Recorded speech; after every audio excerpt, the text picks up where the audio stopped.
नमस्ते दोस्तों।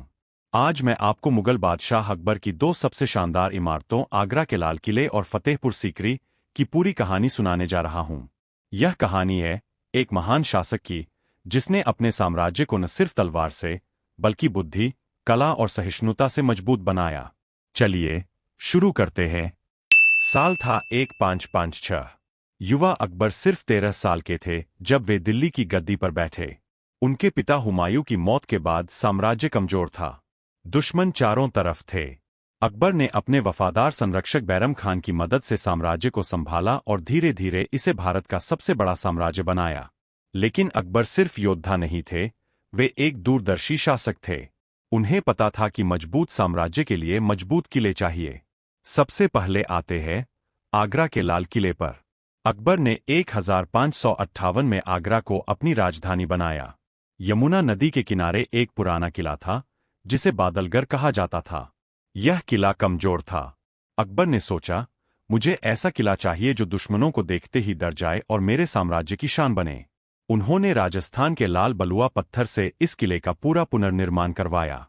किले की दीवारें 70 फीट ऊंची और 2 किलोमीटर लंबी बनवाईं। चारों तरफ गहरी खाई। दरवाजे इतने मजबूत कि हाथी भी न तोड़ सकें। मुख्य द्वार, दिल्ली गेट और अमर सिंह गेट आज भी वैसा ही खड़ा है। अंदर शानदार महल, जहांगीरी महल, जहां अकबर रहते थे। दीवाने आम, जहां वे आम लोगों की फरियाद सुनते थे। दीवाने खास, जहां उनके नवरत्न बीरबल, तानसेन, तोडरमल जैसे बुद्धिमान लोग सलाह देते थे। अकबर यहां बैठकर पूरे भारत पर राज करते थे। यह किला न सिर्फ रक्षा का प्रतीक था बल्कि मुगल वास्तुकला की मिसाल भी। बाद में उनके पोते शाहजहां ने इसमें सफेद संगमरमर के हिस्से जोड़े, लेकिन मूल नींव अकबर की थी।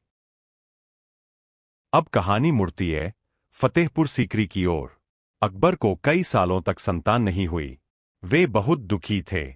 एक दिन उन्होंने सुना कि सीकरी गांव में सूफी संत शेख सलीम चिश्ती रहते हैं, जिनके आशीर्वाद से मनोकामनाएं पूरी होती है। अकबर पैदल ही वहां गए और संत से पुत्र की कामना की। संत ने आशीर्वाद दिया। जल्द ही अकबर को पुत्र रत्न की प्राप्ति हुई, जिसका नाम सलीम रखा गया, जो बाद में जहांगीर बने।